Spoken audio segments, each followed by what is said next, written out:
I know the room you sit in tonight, the one where the walls have learned your size, where the darkness feels thicker than it should, where even your own breath sounds like a stranger knocking. You have carried this weight so long that your shoulders have forgotten what lightness feels like. The phone rings and you let it.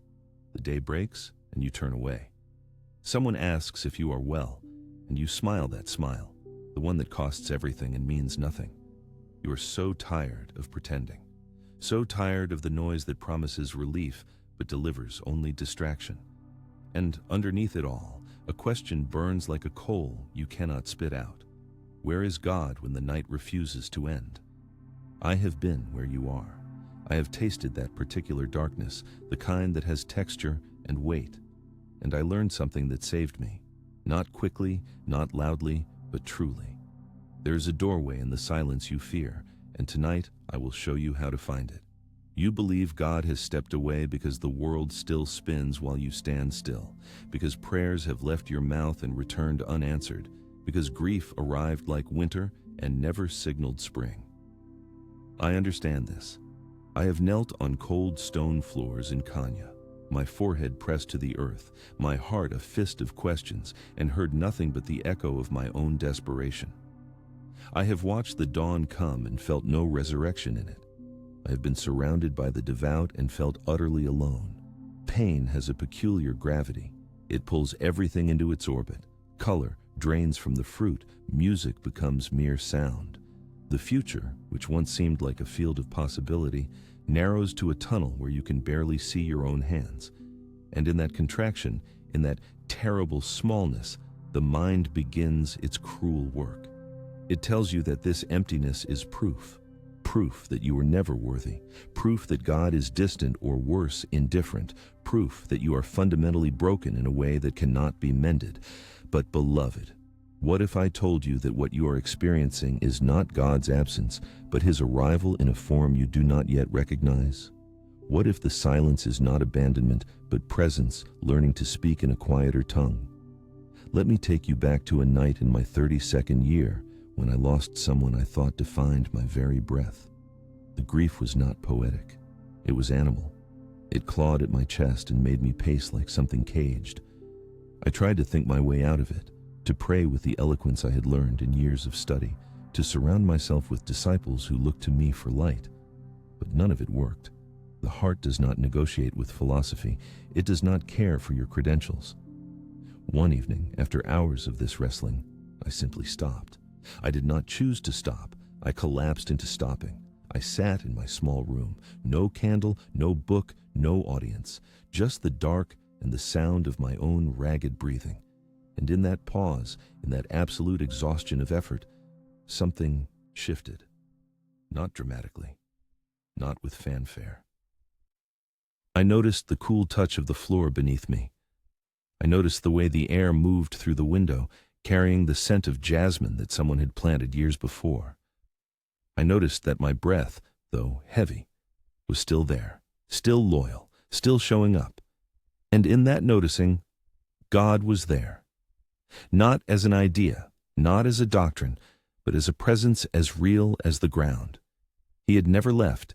I had simply been too loud, too frantic, too convinced of my own understanding to feel Him in the form He was offering, the form of stillness, of nowness, of the simple fact of being held by existence itself. This is the first truth I learned, the one that flies in the face of everything the world teaches. Silence is not the absence of God. It is the presence of God too intimate for words. We are trained to seek the spectacular, the loud miracle, the parting of seas. But God often arrives as a whisper under the noise, as a stillness under the storm, as a hand you cannot see but can suddenly feel, steadying your spine. You think you need an answer, and what you need is accompaniment. You think you need a solution, and what you need is a witness. God does not always remove the pain, beloved. Sometimes He enters it with you, sits in it with you, breathes in it with you until the pain itself becomes strangely sacred, a place where your humanity and His divinity meet without pretense. I will give you something practical, not as a formula, but as a friend. Tomorrow morning, before you check your phone, before you let the world in, sit in one place. Just 3 minutes. Place your hand on your chest, over your heart. Close your eyes. Breathe in slowly, counting to 4. Breathe out slowly, counting to 6.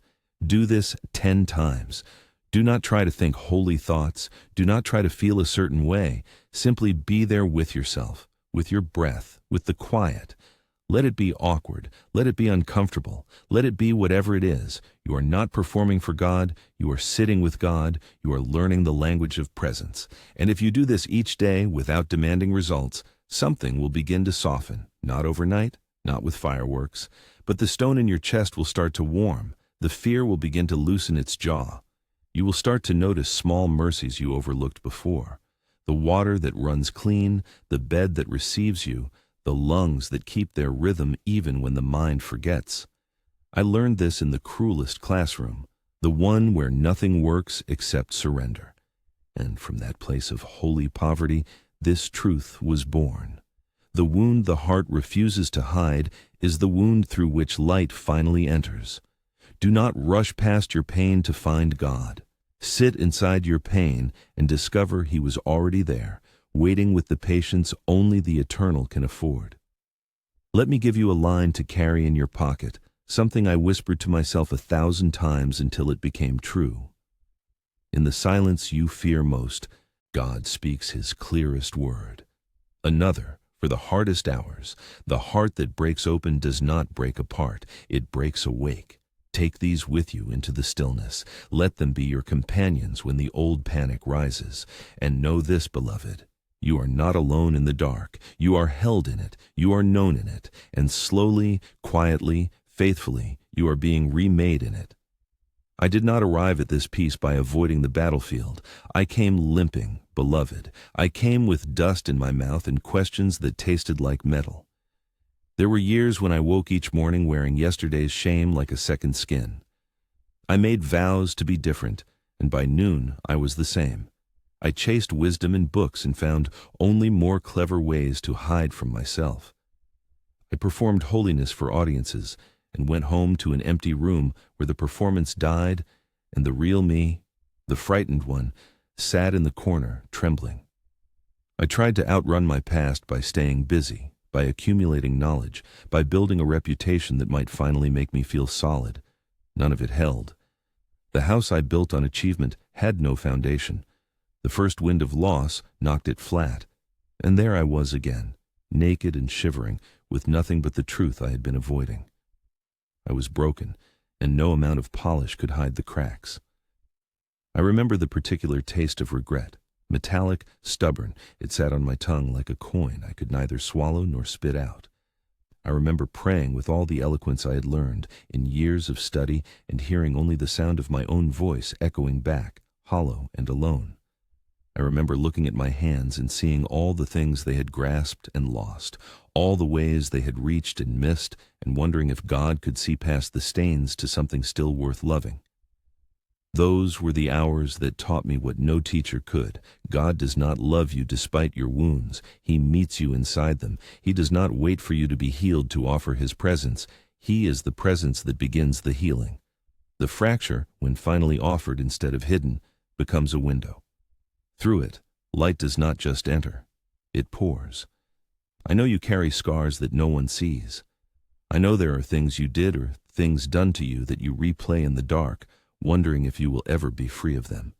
I know the weight of trying to be strong for everyone while quietly falling apart when no one is watching. I know what it is to smile at a celebration while your soul is holding a funeral. You do not need to explain this to me. I have lived it, and I need to ask you something now, something that matters more than you might realize. I want you to be honest with me and with yourself. Have you been carrying a wound in secret, believing that if you just ignore it long enough, it will disappear on its own? Have you been pretending to be whole because you fear that showing the broken parts will make you unworthy of love, of respect, of God's attention? If this touched something real inside you, if you recognize this exhausting performance, write in the comments, "I am ready to stop hiding my pain." When you share this, you are not just freeing yourself. You are lighting a candle for someone else still walking in darkness, someone who needed permission to stop pretending, someone whose courage will be born from seeing yours. Your honesty becomes a doorway. Your vulnerability becomes a bridge. Speak it, beloved, and watch what God does with your truth. Let me tell you what I discovered in the rubble of my own collapse. When I finally stopped trying to fix myself, when I finally brought the broken pieces to God not as a project but as an offering, something remarkable happened. He did not recoil. He did not lecture. He sat with me in it. He let the tears fall without rushing them. He let the anger speak without shaming it. He let the fear tremble without dismissing it. And in that holy patience, in that refusal to hurry my healing, the pieces began to remember how they fit. Not perfectly, not like they were before, but in a new arrangement, one that somehow held more light than the old wholeness ever did. I learned that the past is not a prison unless you insist on living in it. The past is a teacher when you let it speak its lessons and then let it rest. What happened to you was real. The loss, the betrayal, the failure, the shame, all of it was real. But it is not the whole story. It is a chapter. And God is still writing. Here is the practice that saved me, and I offer it to you like bread. Each evening, before you sleep, take a piece of paper. Write down one thing from your past that still haunts you. Just one. Do not write an essay. Write a sentence. Then beneath it, write this: God, I give this to you. I cannot carry it anymore. Then fold the paper and place it somewhere you will not see it. You are not erasing the past. You are releasing your grip on it. You are saying, I lived this, I learned from this, and now I let you hold it. Do this once a week. Let it be a ritual of unburdening. Over time, you will notice the weight lifting, not because the past changed, but because your relationship to it changed. You stopped being its prisoner. You became its student, and then its graduate. And here is the aphorism I carved into my heart during those years of reconstruction. The wound the soul confesses is the wound the soul transcends. Another, when the old shame knocked, what I bring to God in pieces, He returns to me in peace. I did not learn these truths in a library. I learned them on my knees, in the mess, with tears that had no poetry and prayers that had no structure. I learned them by failing and beginning again, by falling and letting God lift me, by hiding and then finally, mercifully, stepping into the light with all my scars visible. And what I found there was not judgment. What I found was a love so fierce, so relentless, so uninterested in my performance that it undid me completely. And in that, and in undoing, I was finally made. You do not need to be perfect to be loved by God. You need to be present. You do not need to have it all together to be used by God. You need to be available. Bring Him the mess. Bring Him the confusion. Bring Him the parts of yourself you have been ashamed of, the choices you regret, the pain you cannot name. Bring it all, beloved, and watch how He meets you not with condemnation, but with the kind of tenderness that only the divine can offer. He knew your wounds before you did. He has been waiting for you to stop hiding them so He could finally, gently, begin the work of turning them into wisdom. The past no longer defines you when you let God redefine it. Your story is not over. It is only now beginning to make sense. There comes a moment, beloved, when the scaffolding collapses. All the strategies, all the affirmations, all the positive thinking, all the ways you held yourself together with sheer will and borrowed wisdom, they simply give way. I have stood at that edge, both hands empty, the ground gone, the mind silent, not with peace, but with exhaustion. I had memorized scriptures, and they tasted like dust in my mouth. I had sung the prayers, and my throat went dry. I had done everything right according to the books, according to the teachers, according to the expectations I carried like stones, and still the darkness did not lift. I looked for a sign from heaven and saw only the cracked ceiling of my room. I reached for certainty and found only a mirror reflecting back my own bewilderment. It was in that place of absolute poverty, where even my faith felt like a lie I was telling myself, that the real work began. I asked the question that tastes of iron and truth, the one you have whispered in your own desperate hours. Where are you, God, when I can no longer continue? Where are you when the prayers bounce back, when the effort yields nothing, when I have run out of ways to save myself? The air did not split with light. The walls did not glow with reassurance. No angelic voice delivered an answer wrapped in comfort, but something else happened, something quieter, and somehow more profound. My breath returned, not the shallow panting of panic, but a deeper rhythm. In for 4 counts, the body remembering an ancient instruction. Out for 6 counts, releasing what could not be held. A single tear fell, not dramatic, not theatrical, just honest. And in that honesty, in that moment of complete surrender, I felt it. Not a presence that announced itself, but a presence that had been there all along, waiting for me to stop performing long enough to notice it. God does not shout over our noise. He waits in the silence we finally allow. This is the hardest lesson and the most merciful one. Sometimes the only way forward is down.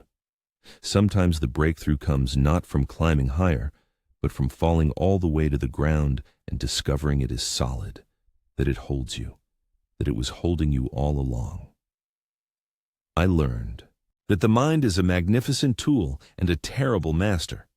It builds towers of understanding and then traps you at the top. It creates systems and strategies and 12-step plans, and while these have their place, they cannot replace the one thing that actually heals: surrender. Not giving up. Surrender. The difference is everything. Giving up says nothing matters. Surrender says, I cannot do this alone, and I was never meant to. If these words are touching something deep in you, if you feel this conversation is for your soul, subscribe to this channel. Here, I share teachings for those seeking truth, transformation, and the awakening of the heart. Activate the bell so my words continue reaching you. You are not here by accident. The algorithm did not bring you here. Your soul did. And what your soul is asking for is permission to stop fighting and start surrendering, to stop performing and start being present. I will tell you what happened in the days following my collapse. I sat with the rubble. I did not try to rebuild immediately. I did not rush to find a new system, a new teacher, a new doctrine that might finally work. I simply sat. Each morning I woke, and instead of filling the day with noise, I gave myself to the silence. I sat on the floor of my room, spine straight, hands open on my knees, and I listened. Not for answers, not for instructions. I listened to the hum beneath everything, the sound of existence itself, steady and unhurried. Some mornings I heard nothing but my own thoughts circling like vultures. Some mornings I felt nothing but the weight of my own failure. But I stayed. I stayed because there was nowhere else to go, no other trick to try, no other door to knock on. And slowly, over days that became weeks, something began to change. Not my circumstances. Me. The fear still spoke, but it no longer commanded. The doubt still whispered, but it no longer convinced. The pain still showed up, but it no longer owned me. Here is the practice that anchored me in that season, and I offer it to you as I would offer water to someone crossing a desert. Before the day touches you, before you reach for your phone or let the world flood in, take 10 minutes. Sit somewhere you will not be disturbed. Place your hand on your chest, close your eyes, breathe naturally, and on each exhale, say a name for God that feels true to you. It might be beloved, it might be Father, it might be presence, it might simply be love. Say it silently or whisper it. Do not force the mind to be quiet. Let thoughts pass like birds across a wide sky. You are not trying to achieve a state. You are simply showing up. You are saying with your body, with your time, with your attention, I am here, and I trust you are too. Do this every day, even the days you feel nothing, especially the days you feel nothing. Consistency is the soil in which transformation grows. The miracle is not in the feeling. The miracle is in the showing up. And here is what no one tells you, but what I learned through fire. The fall is not failure. The fall is the ground meeting you where you actually are, not where you pretend to be. The collapse is not the end of faith. It is faith finally becoming real, stripped of all decoration, all pretense, all the ways we dress up our fear and call it devotion. When you fall all the way down, you discover that the bottom is not a pit. it is a foundation, and God is not at the top of some ladder you must climb. He is in the ground itself, in the simple fact of being, in the breath that continues, in the morning that arrives whether you asked for it or not. I carry this aphorism in my chest like a seed. The soul does not rise by climbing. It rises by falling awake. Another, for the moments when you forget. God does not wait for you to be strong. He strengthens you in your waiting. Remember these when the mind tries to convince you that your collapse was a mistake.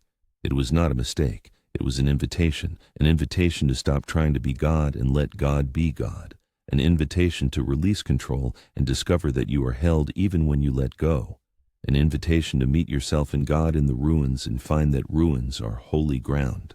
The prophets always wandered in deserts. The saints always knew winters. The soul always learns its truest name in the dark. You are exactly where you need to be. Not where you want to be, but where you need to be. And if you can trust that, if you can soften into that truth, the transformation you have been chasing will finally find you. Not because you earned it, because you stopped running from it. Here is where the path turns, beloved. From understanding to action, from knowing to doing, from inspiration to incarnation. Everything I have shared with you until now has been preparation for this moment, for this simple and difficult truth. Faith is not a feeling that visits you on good days. Faith is the decision to stay when the feeling is gone. Love is not an emotion that sweeps you away. Love is the daily choice to show up even when the heart is tired. The healing of the soul is not a lightning strike that changes everything in an instant. It is the quiet, unglamorous work of tending the inner garden one sunrise at a time. Everyone waits for the miracle. I learned to become the miracle by doing small things with great faithfulness. Let me be clear about what transformed me, because I do not want you chasing spectacle when what you need is structure. I do not want you waiting for a mountain to move when God is asking you to move a stone. After my collapse, after the silence taught me its first lessons, I understood that the spiritual life is not opposed to discipline. It is married to it. The wild heart needs a loving order. The scattered soul needs a gentle routine. Freedom is not the absence of structure. Freedom is what grows inside the right structure, like a rose that needs the trellis to climb toward light. I gave myself 3 obediences, 3 small, daily practices that seemed almost too simple to matter. But beloved, it is precisely the simple things done with devotion that reshape a life. Let me give them to you as I would pass a lamp in the dark. First, conscious silence, not the silence of avoidance or numbness, but the silence of presence. Each morning before the world makes its demands and each evening before sleep claims you, sit for 10 minutes. Find a place where you will not be interrupted. Let your spine be straight like a candle. Close your eyes gently. Breathe naturally, and on each exhale, say a name for the divine that resonates in your chest. It might be God, it might be love, it might be peace, it might be simply presence. Say it silently or whisper it into the air. Do not fight your thoughts. Let them pass like clouds across a sky that remains unchanged. You are not trying to achieve emptiness. You are learning to rest in fullness, in the simple fact of being alive, of being held, of being known. This practice will feel awkward at first. Your mind will resist. Your body will fidget. The voice of productivity will tell you this is wasted time. Ignore it. Show up anyway. Day after day, morning and evening, 10 minutes each. What you are doing is teaching your nervous system that it is safe to be still, teaching your soul that it does not need to perform to be loved, teaching your spirit that God is not found by searching frantically but by sitting faithfully. Second, small daily order. Before you check your phone, before the noise of the world floods in, do one small act of care for your physical space. Make your bed with attention, each corner tucked with intention. Pour a glass of clean water and drink it slowly, blessing it as it enters your body. Choose one task, just one, that you will complete today with integrity. Write it down. It might be washing the dishes that have piled up. It might be answering one email you have avoided. It might be walking for 15 minutes. It does not matter how small the task is. What matters is that you choose it consciously and you complete it faithfully. Keep this promise to yourself. And tomorrow, do it again. The soul learns from repetition. The heart learns from constancy. When you bring order to the smallest corners of your life, when you tend to what seems insignificant with the care you would give to something sacred, you are telling God and yourself, I am awake, I am here, I am participating in my own life. And from this foundation of small kept promises, larger transformations become possible. The person who cannot make their bed in the morning will struggle to build a life. The person who honors the small will be trusted with the great. Third, service or gratitude. Each day, turn your awareness outward or upward in one concrete act. If outward, do something for another without announcement. Wash a dish that belongs to someone else. Send a message of encouragement to a friend. Give a coin to someone in need without waiting for acknowledgement. Hold a door. Offer a genuine smile. Let love move through your hands, through your attention, through your small gestures. If upward, practice gratitude with specificity. Do not just say thank you for everything, which means thank you for nothing. Name 3 specific gifts. Thank God for the water that runs clean in your home.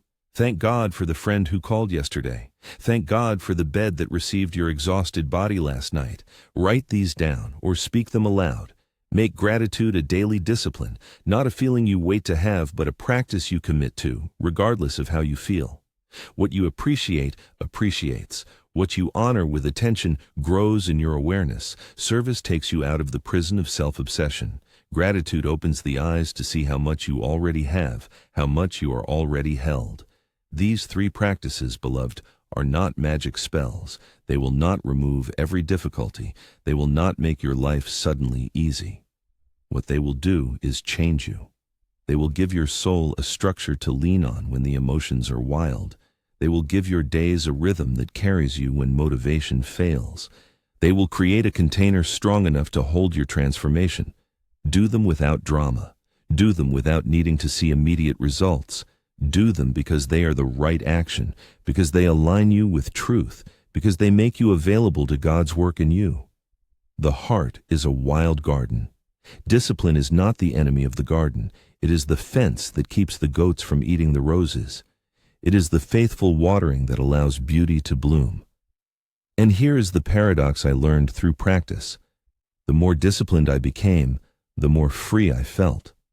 The more I submitted to small daily obedience, the less I was controlled by impulse and chaos. Where you establish order within, peace becomes possible. Where you honor structure, creativity finds space to breathe. Let me give you this aphorism to carry. Discipline is not the cage. Discipline is the key. Another, what you do daily determines who you become eternally. These are not just words, beloved. They are seeds. Plant them in the soil of your commitment and watch what grows. Constancy is the alchemy, beloved.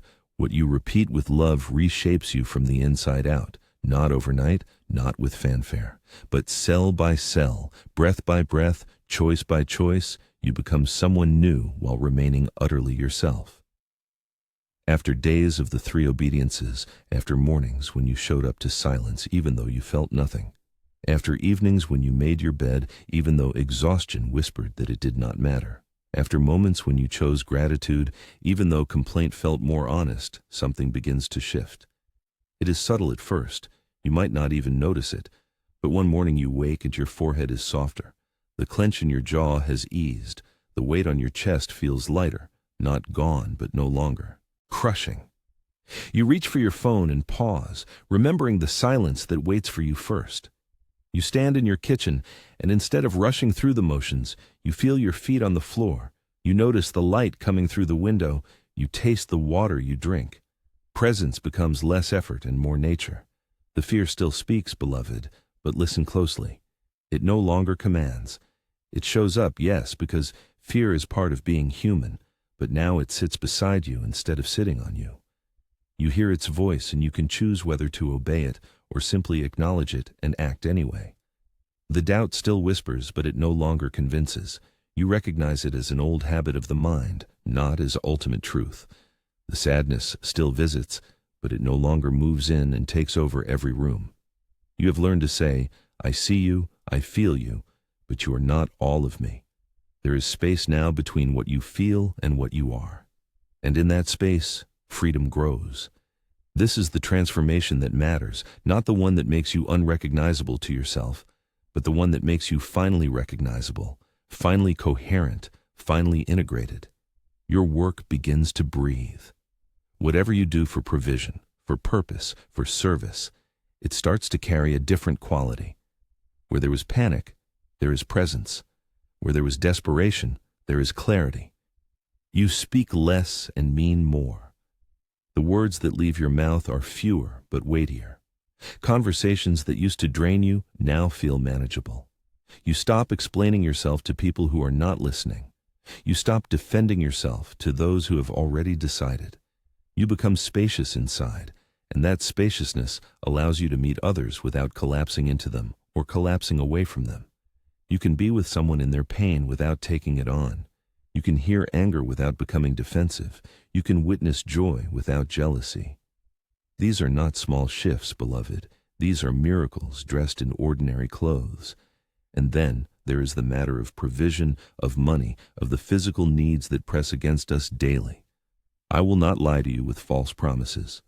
I will not tell you that discipline magically fills your bank account. But I will tell you what I have lived and what I have seen again and again. When you order your inner life, when you stop grasping and start stewarding, when you approach your resources with integrity instead of anxiety, something aligns. Opportunities appear that you would have missed in your panic. Ideas come that you would have dismissed in your desperation. People offer help that you would have been too proud to receive in your chaos. Money, beloved, is not evil, and it is not God. It is a tool, a resource, a current of energy. And when you stop clenching around it, when you stop letting scarcity dictate your every decision, when you give from what little you have and manage what little you have with care, it begins to move differently in your life. Not because you manipulated the universe, because you became someone who could receive and steward well. As within, so without. This is not metaphor. This is law. I carry mantras from this season of transformation like smooth stones in my pocket, and I offer them to you now to carry in yours. When I ordered my soul, my life also found its order. Repeat this when the old chaos calls. The silence was my teacher. Say this when noise tempts you back to distraction. Service became my prayer in movement. Remember this when you feel useless or stuck. These are not just words. They are the distilled truth of walking the path. Keep them near your tongue. Whisper them when the old weather returns, because, beloved, it will return. Transformation is not one and done. It is a daily choosing, a constant returning, a faithful beginning again. And when you fail, and you will fail, do not waste time in shame. Return to the 3 obediences before the sun fully climbs. The dawn is generous to those who show up. God does not grow tired of your fresh starts. He delights in them. I want you to see this clearly. The change I am describing is not about becoming perfect. It is about becoming present. It is not about never feeling fear. It is about no longer being ruled by it. It is not about having all the answers. It is about resting in the questions with more peace. You are not climbing toward some distant ideal of enlightenment. You are descending into your own humanity and finding God already there, already at work, already turning your ashes into something that can nourish new growth. The sign you have been waiting for is not in the sky. It is in the softening of your own heart. It is in the way you no longer flinch at silence.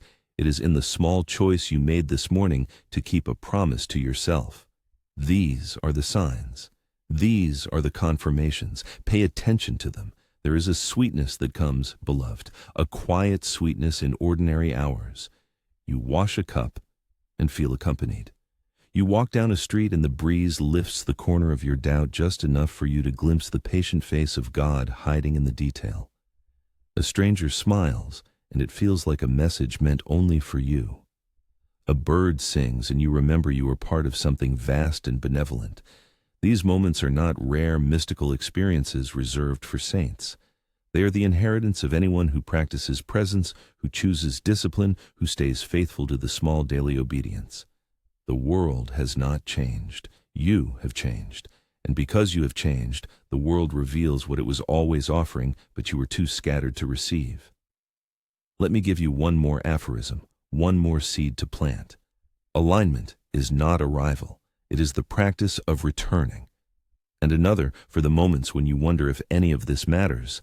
The heart that keeps its rhythm becomes the metronome for everything else.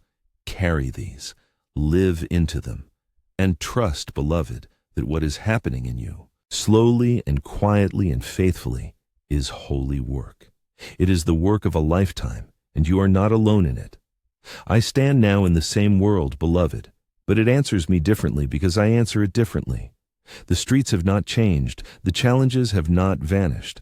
Loss still comes, uncertainty still knocks, but I meet them from a different place, a place that was always available, but that I could not access until I stopped running, until I stopped performing, until I finally surrendered to the discipline of presence. I am not cured of being human. I do not claim to have transcended struggle or arrived at some permanent state of bliss. What I have found is something better than immunity from pain. I have found intimacy with it. I have learned to bow to the lessons I once refused. I thank the nights that would not hurry because they taught me patience. I bless the silence that scared me because it saved me. I honor the collapse that felt like death because it was actually birth. God did not move, beloved. I did. And in that movement toward stillness, toward simplicity, toward the faithful repetition of small holy acts, my heart learned its true posture. The furnace that did not consume me refined me. Every moment I thought would break me actually revealed what in me was already broken and needed to be released. Every dark night I endured taught me that dawn is not just a promise, it is a law. Every time I showed up to silence when I felt nothing, I was casting a vote for the person I was becoming. And slowly, imperceptibly, the votes accumulated into a new identity. Not false, not performed, but true. The self I was always meant to be, stripped of pretense, rooted in practice, held by God's relentless companionship. I learned this. The soul does not need spectacle, it needs structure. The soul does not need to be entertained, it needs to be tended. The soul does not need more information, it needs more integration. And integration happens in the repetition of right action, in the choice to keep showing up, in the willingness to begin again each morning as if for the first time. Let me give you something to take into your days, beloved, something practical and clear as bread. The prayer that stays becomes a place to live. When you make silence a non-negotiable part of your rhythm, it stops being an event and becomes a refuge. When you make order a daily practice, your external world begins to reflect your internal clarity. When you make service and gratitude your default posture, you stop feeling like a victim and start feeling like a participant in the mystery. These are not metaphors, these are instructions. And they work not because they are complicated, but because they are simple enough to do even on the hardest days, even when you are tired, even when you doubt. The discipline of the heart is tenderness in uniform. It is fierce and gentle at once. It holds you accountable and holds you close. It does not let you off the hook, and it does not let you fall through the cracks. I want to leave you with a clear line of truth, an aphorism that is also a map. Order your heart, and the world learns your rhythm. Read it again. Let it settle. When you establish peace within, peace becomes possible without. When you create structure inside, structure appears outside. This is not wishful thinking. This is spiritual physics. As within, so without. Another one, for the road. What you refuse to arrange within will disorder every room you enter. If you do not tend to your own chaos, you will export it. If you do not take responsibility for your inner world, your outer world will always feel out of control. But beloved, the opposite is also true. What you order within begins to organize everything you touch.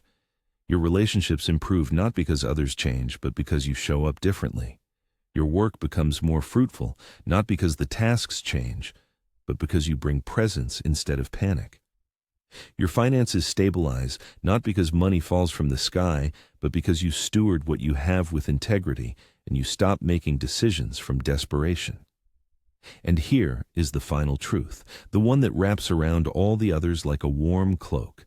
Silence is also an answer. You have been waiting for a voice from heaven, for a sign written in fire, for a moment of undeniable clarity that removes all doubt. But beloved, God often speaks in the language of stillness.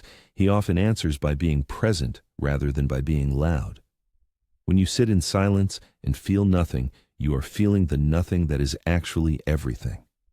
You are touching the ground of being. You are resting in the arms that have held you since before you drew your first breath.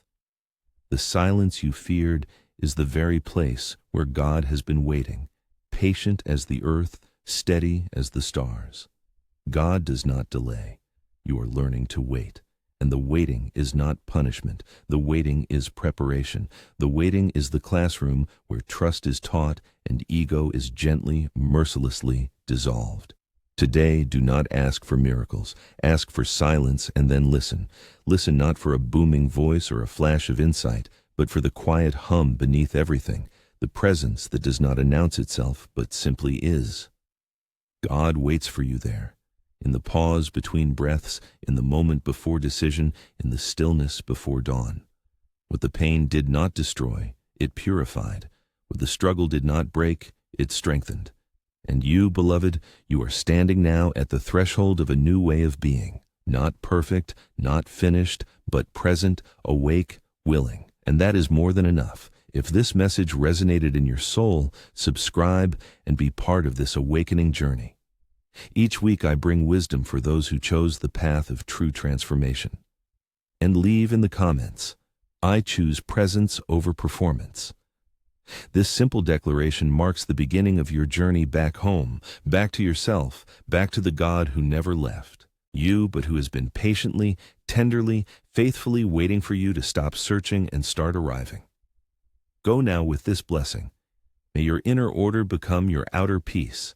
May your discipline become your freedom. May your silence become your deepest prayer. And may you know beyond all doubt that you are held.